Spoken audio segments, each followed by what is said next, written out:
UAE के president ने ये बात कही है कि जो इंडिया में एजुकेशन है, जो उनके ऑथर की बुक है, उनके हॉली बुक्स है, वो सब के सब इंडिया से यूएई में भी पढ़ाई जाएंगे और उनके एजुकेशन को मुकम्मल कॉपी किया जाएगा यूएई में। और अगर ये भारत से बात करते हैं कि जी उनसे हमने जिहाद करना है, तो फिर वो तो हमसे कहीं आगे चले गए हैं। अब उनको हमारे जैसे लोगों की कोई फर्क पड़ता नहीं है, पाकिस्तान होना हो या ना हो। इंडिया का सिलेबस अगर यूएई में आ रहा है तो इसका मतलब यही है कि हम अपनी चीज़ें जो हैं वो इसको इम्पोर्टेंस नहीं दे रहे, उनकी चीज़ें इम्पोर्टेंस दे रहे हैं। जब उनकी चीज़ें दुबई में आएंगी तो डेफिनेटली उनका जो सारी चीज़ें हैं वो दुबई में शिफ्ट हो जाएंगी। इस वक्त 26 उनके आईटी इंफॉर्मेशन टेक्नोलॉजी के इंस्टीट्यूट है जो कि इस वक्त एमआईटी से ज्यादा एडवांस्ड है। इंडिया की तरफ से इस पर यह कहा गया है कि ये जो मामला है ये पाकिस्तान और इंडिया का बायलैटरल है मामला, इसके ऊपर कोई थर्ड पार्टी को बोलने की वो नहीं है कि इंडिया अपने मेड इन इंडिया प्रोडक्ट पूरी दुनिया में एक्सपोर्ट कर रहा है और पाकिस्तान क्या एक्सपोर्ट कर रहा है, गधे और कुत्ते। सीरियसली इन चीज़ों को लिया जाए ना तो ये हमारे लिए अलमिया है कि हम गधे और कुत्तों पे आके सोच रहे हैं। गधे और कुत्तों से कौमें तरक्कियाँ नहीं करती। कौमें जो तरक्की करती हैं ना वो अपनी स्टूडेंट्स की बेस पे करती है, अपने तालिब इल्मों को। सबसे पहले मेरी राय तो ये है, चले हमें किसी ने तो हमसे कुछ मांगा कि आप हमें भेजें, वरना तो हम ही मांगते हैं सबसे। Beggars can't be choosers, please understand that. हमें अपनी कौम का पेट पालना है, खुदा की कसम खा के कह रहा हूँ। पाकिस्तान जो है is going through the most depressive phase of is foreign diplomacy at this point of time.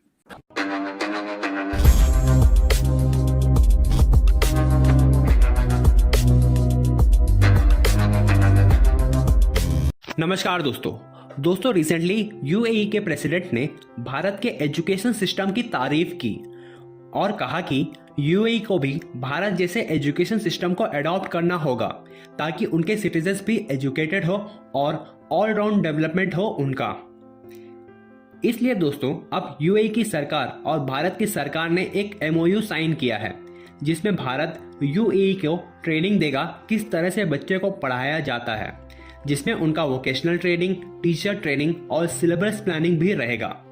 जिसमें हाल ही में भारत की न्यू एजुकेशन पॉलिसी 2022 के जैसा ही पॉलिसी यूएई में भी लागू किया जाएगा। वहीं अगर हम अपने पड़ोसी पाकिस्तान को देखें तो वहां के मिनिस्टर्स अपने यूथ को जिहाद करना सिखा रहे हैं। दूसरी तरफ भारत दुनिया को पढ़ाई का असली मतलब बता रहा है। तो चलिए दोस्तों आगे इस वीडियो को। चाइना ने पाकिस्तान से गधों और कुत्तों की दरामद पर ख्वाहिश का इजहार किया है। जैसा कि आप सब जानते हैं कि इस वक्त पाकिस्तान बदतरीन मौशी बहरान से गुजर रहा है, जिस पर पाकिस्तान की गवर्नमेंट ने ये डिसीजन लिया है कि वो चाइना को गधे और कुत्ते एक्सपोर्ट करेगा। गधों की पॉपुलेशन के लिहाज से पाकिस्तान तीसरा बड़ा मुल्क है, जबकि चाइना ने कहा है कि वो इन जानवरों के जरिए अपनी जो है ट्रेडिशनल चाइनीज मेडिसिन जो है वो बनाना चाहता है। देखिए ये तो कोई स्टैंडर्ड नहीं ना हुआ कि आप गधे और कुत्तों की वजह से अपनी माशत को अच्छा करने की कोशिश कर रहे हो। लेकिन इसके बरक्स अब जब इंडिया को देखते हैं तो वो आईटी में बहुत ज़्यादा आईटी की चीज़ें हैं, वो बहुत ज़्यादा टेक्नोलॉजी बेस्ड उनकी चीज़ें बहुत ज़्यादा एक्सपोर्ट कर रहे हैं। वो एग्रीकल्चरल जितनी भी चीज़ें हैं, गंदम वगैरह वो चीज़ें, इन चीज़ों प्याज वगैरह वो ये चीज़ें एक्सपोर्ट कर रहे हैं। और जो कोई भी कौम हो ना वो तरक्की इन्हीं चीज़ों पे करती है। ये गधे और ये कुत्ते वगैरह इनसे कभी कोई किसी कौम ने तरक्की नहीं की। आपके ख्याल में चाइना ने इन गधों और कुत्तों का क्या करना होगा? इसके बारे में तो कुछ कहा नहीं जा सकता। सुना है कि वो मतलब मेडिसिन वगैरह उन्होंने बनानी है, इससे कोई मेटाबॉलिज्म सेट होता है कोई इस चीज़ों को। लेकिन मेरे ख्याल से तो खाने ही होंगे उन्होंने जो उनका काम है।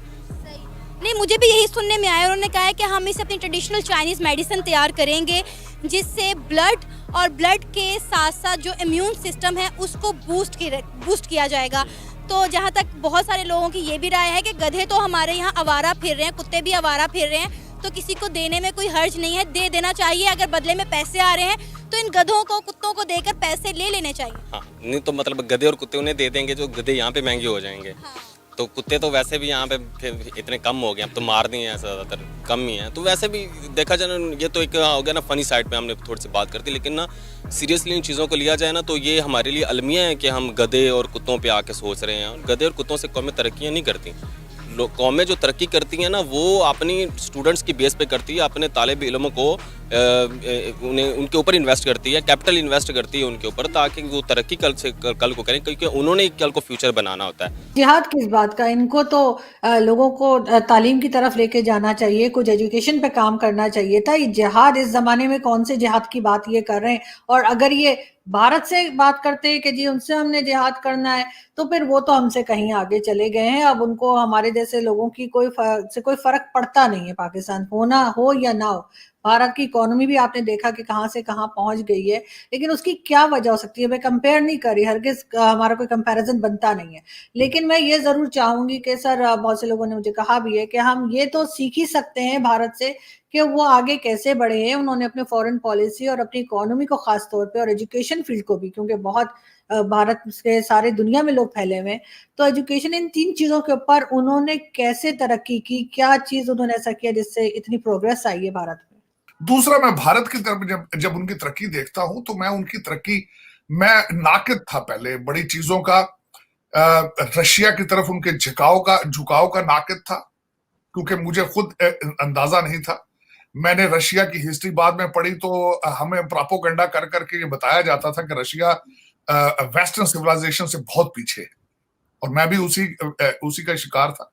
हालांकि रशियन साइंटिफिक अचीवमेंट्स बहुत पहले वो चांद पर भी गए और बड़े very compatible to the other world. एक तो सबसे अच्छा उनका डिसीजन ये था कि रशिया क्योंकि पास में था, और दूसरा वहां टेक्नोलॉजी उनसे और उनके साथ उनकी तरफ झुकाव, ये अच्छा फैसला था।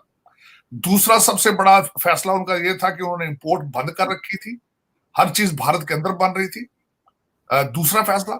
तीसरा फैसला उनका ये था कि जब आईटी की इंफॉर्मेशन, आईटी के कंप्यूटर स्टार्ट हुआ, तो अर्ली डेज में उन्होंने ऐसे इंस्टीट्यूशंस की बुनियाद रखी जहां पे इस वक्त 26 उनके आईटी इंफॉर्मेशन टेक्नोलॉजी के इंस्टीट्यूट है, जो कि इस वक्त एमआईटी से ज्यादा एडवांस्ड है, और आज उनको फ्रूट नजर आ रहा है। और उनके पीछे लीडरशिप देखें, अगर आप उनके पिछले 10 वजीर आजम देखें तो दे वर वेरी नेशनलिस्ट। कभी अगर आप कंपैरिजन तो खैर बिल्कुल इस वक्त नहीं बनता, आपने बिल्कुल सही फरमाया, लेकिन आपने कभी देखा है कि उनका कोई वजीर आजम लंदन भाग के चला गया? आपने कभी उनका देखा है कि कोई वजीर आजम जो है उसके बच्चे वहां पे हों? कभी आपने देखा है कि उनके वजीर आजम की प्रॉपर्टियां सारी वहां हैं? कभी आपने देखा है कि हुकूमतें चेंज होने के सारे फैसले किसी और मुल्क में हो रहे हो? बल्कि यहां तक है, सोनिया गांधी जो कि इटालियन है, उन्होंने बड़ा टफ टाइम देखा, वो इटली वापस जा सकती थी, लेकिन नहीं गई, भारत में रह रही है, अब वहीं के कपड़े पहनते हैं। हमारी इस वक्त most popular lady Maryam Nawaz ने अगले दिन जाते दफा स्टेटमेंट छोड़ी है कि मैं सर्जरी कराने जा रही हूँ। भाई, आप पाकिस्तान के लोगों को एक मैसेज देके गई है कि you are third class human.